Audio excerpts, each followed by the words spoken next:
దేవుని పరిశుద్ధ గణనామమునకు మహిమ కలుగును గాక. ఆమేన్. క్రీస్తునందు ప్రియులారా, దేవుడు తన మహాకృపను బట్టి మరొక నూతన ఉదయకాల సమయంలో ప్రాముఖ్యంగా ఈరోజు 6వ మాసం చివరి దినం కదా. నెలంతా కూడా దేవుడు ఎంతగానో మనలను తన కృపలో జ్ఞాపకం చేసుకుని మరి మాసాంతపు దినమున ఇటు రీతిగా ఆయన సన్నిధిలో ఉండేటువంటి ధన్యత మనకి ఇచ్చారు. అందుని బట్టి కూడా ప్రభు ఉన్నతమైన గణనామమునకు మహిమ కలుగును గాక. క్రీస్తునందు ప్రియులు, దైవజనులు, స్నేహితులు, విశ్వాసులు, సహోదరి సహోదరులు, ఈ కార్యక్రమాన్ని వీక్షిస్తూ ఆత్మీయంగా బలపడుతూ నన్ను ప్రోత్సహిస్తూ నా కొరకు ప్రార్థిస్తున్న ఆత్మీయులందరికీ ప్రియ రక్షకుడును మన ప్రభు అయిన యేసుక్రీస్తు వారి శ్రేష్టమైన నామములో ఉదయకాలపు శుభములు మరియు నిండు వందనాలు తెలియజేస్తాను. మీరు అంతా బాగున్నారు కదండి, చాలా సంతోషం. మరి రండి, ఈ దినం కూడా మిమ్మల్ని ప్రేమతో నేను ఆహ్వానిస్తున్నాను. అనుదిన అభివృద్ధి ఉదయకాలపు ధ్యానాలు అనేటువంటి ఆధ్యాత్మిక కార్యక్రమంలో నాతో పాటు పాలుపోసుకండి. వాక్యాన్ని ధ్యానించి దేవుని యొక్క దీవెన పొందుకోండి. బైబిల్ దగ్గరలోనే తెరచి చూడండి. లేని పక్షాన్ని చదువుతున్న మాట జాగ్రత్తగా విని గ్రహించండి. నేటి దిన ధ్యాన వాక్యంగా ఆదికాండం 5వ అధ్యాయం 24వ వచనాన్ని చదువుతా ఉన్నాను. హానోకు దేవునితో నడిచిన తరువాత దేవుడు అతని తీసుకుని పోయాను గనుక అతడు లేకపోయాను. దేవుడు తన పరిశుద్ధ లేఖన మాటను మనకు హృదయించను కాక. ప్రార్థన చేసుకుందాం. మహోన్నతుడ మీకు వందనాలు. 6వ మాసం చివరి దినములో ఇటు రీతిగా నీ పాద సముఖంలో వేకువనే నిలబడగలిగేటువంటి ధన్యత మాకు ఇచ్చారు. మీకు స్తోత్రాలు. అద్భుతమైనటువంటి నీ మాటలు నెలంతా వినిపిస్తున్నాం నాయన. మరొకసారి ఈ దినం కూడా ఈ మాటల ద్వారా రేపటి నూతన దినంలోనికి మేము ఏ విధంగా నడవాలో నీ కృప ద్వారా నడిపించుమని, ఈ కార్యక్రమాన్ని బలపరచుమని, ఆధ్యాత్మికంగా స్థిరపరచుమని, తద్వారా ఘనత మహిమ ప్రభావాలు మీరు మాత్రం పొందారు. క్రీస్తు యేసు వారి ఉన్నతమైన నామమున అడుగుతున్నాను మా తండ్రి, ఆమేన్. చాలా సంతోషం ప్రియులారా. చదవని వాక్య భాగం, హానోకు దేవునితో నడిచాడు. దేవుని అడుగులు చాలా పెద్దవి, అందులో ఎలాంటి సందేహం లేదు.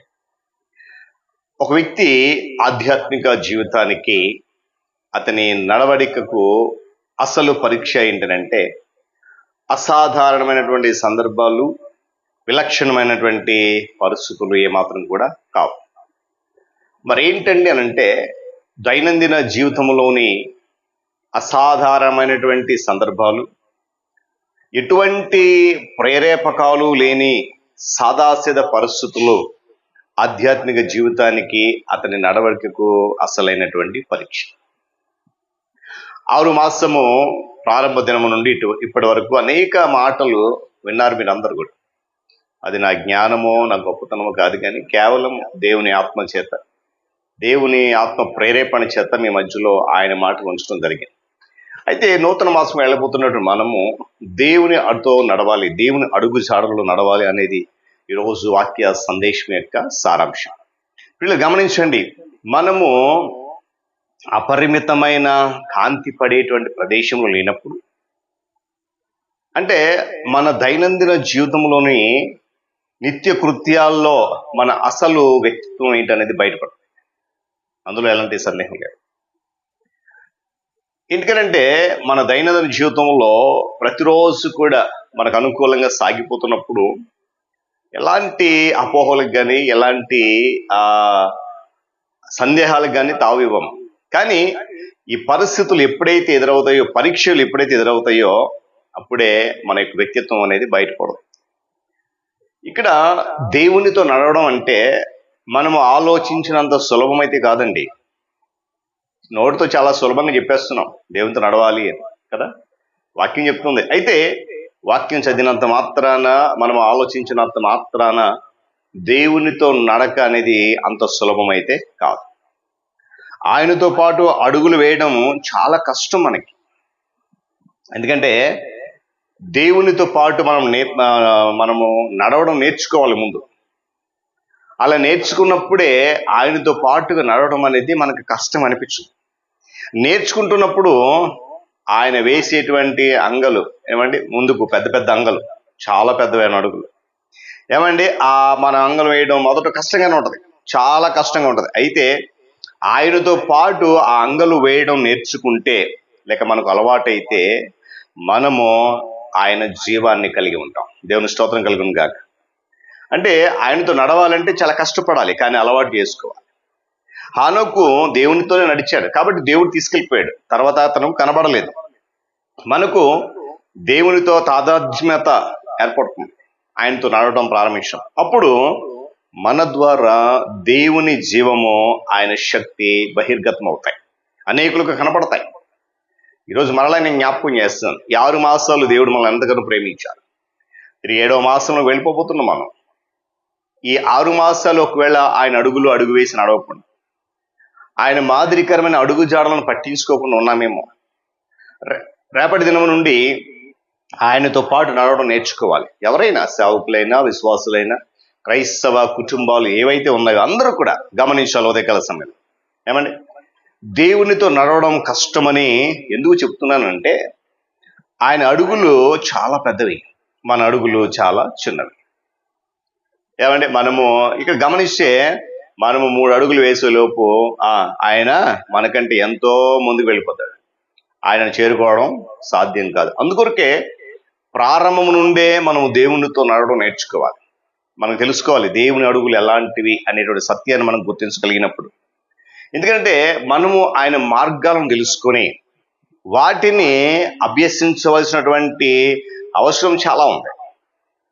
ఎందుకంటే ఆయన మార్గం గురించినటువంటి ఆలోచన మనకు లేకపోతే, అభ్యాసం చేయకపోతే దేవుని అడుగులలో మనం అడుగులు వేయలేము, ఆయనను అందుకోలేము.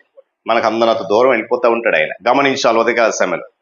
చూడండి, ఆయన కొరకు 700 సంవత్సరాల క్రితమే, అంటే క్రీస్తు ప్రభు వారు జన్మించక ముందు 700 సంవత్సరాల క్రితమే యెషయా ప్రవక్త యేసుక్రీస్తు ప్రభు వారి గురించి చెప్పిన మాట యెషయా గ్రంథము 42వ అధ్యాయం 4వ వచనం ఉంటుంది. అతడు మందగిలడు, ఆ తర్వాత ఒక మాట ఉంటుంది, నలుగడు పడడు. ఈ మాటలు స్వయంగా యేసు ప్రభు వారి గురించి చెప్పినటువంటి మాటలే. ఎందుకంటే యేసు ప్రభు వారు ఎప్పుడు కూడా తన వైపు నుంచి ఆలోచించలేదు. నేను వచ్చాను భూమి మీదకి, నా పని నేను చేస్తున్నాను, ఎలా చేయాలి అనే ఆలోచన, అంటే తన వైపు నుంచి తన గురించి ఆయన ఎప్పుడు ఆలోచన చేయలేదు. మరి ఎలా చేశాడండి పనులను అంటే, ఆయన తన తండ్రి చిత్తాన్ని అనుసరించి మాత్రమే ఆలోచించాడు. అందుకొరకే తండ్రి అప్పగించిన ప్రతి పని స్పష్టంగా, సూటిగా ఆయన చేయగలిగాడు. దేవుని స్తోత్రం కలిగిన కదా చెప్పాలి.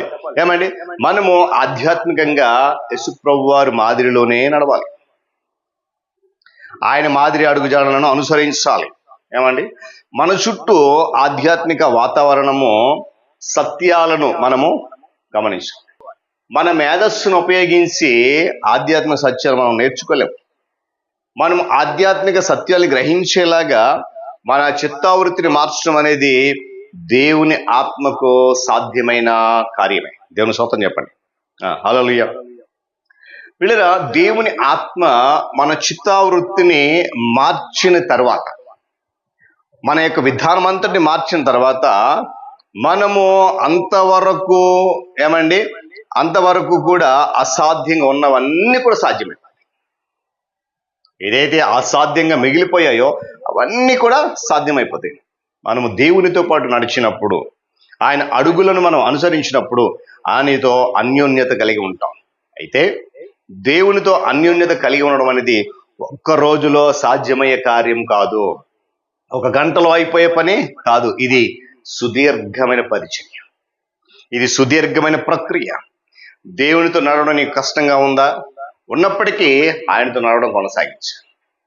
ఆయనతో పాటు నడుస్తున్నప్పుడు మనము నూతన దర్శనాన్ని, నూతన లక్ష్యాలను చూడగలుగుతాం. కనుక నూతన మాసం వెళ్ళబోతున్న మనం ఒక ఆధ్యాత్మిక సత్యం ఏంటంటే, నేను దేవునితో పాటు నడవాలి. నా చుట్టూ పరిస్థితులు ఎలా ఉన్నా, నా చుట్టూ పరిస్థితులు ఆటంకపరుస్తున్నా, పరిణామాలు ఎలా ఉన్నా కూడా నేను దేవునితో పాటు నడవాలి అనే సత్యాన్ని మనం గుర్తించినప్పుడు తప్పకుండా ఆయన అడుగుజ నడవడానికి సులభమవుతుంది. తద్వారా నూతన దర్శనాన్ని, నూతనమైనటువంటి లక్ష్యాలను మనం చూస్తూ ఆయన వైపు కొనసాగడానికి అవకాశం. అట్టి కృప పరిశుద్ధాత్మ దేవుడు మనకు అనుగ్రహించి నడిపించుగాక. ప్రార్థన. ప్రేమ కలిగిన తండ్రి, మహోన్నతుడు, మీకు వందనాలు. నీ కృపకు సాటి లేదు, నీ దీవెనకు సాటి ఏది లేదు. నీకు అసాధ్యమైన లోకంలో ఏం లేదు నాయన. ఈ మాటలు మా ఆధ్యాత్మిక జీవితం ఎంతగానో ఉపయోగపడుతుంది. నిజమే, మేము నీతో పాటు నడవడం నేర్చుకోవాలి. నీ వాక్యాన్ని అనుసరించి ఆ మాదిరి అడుగు జాడలను మేము కనిపెట్టి వాటిలో నాయన మేము నడవాలి.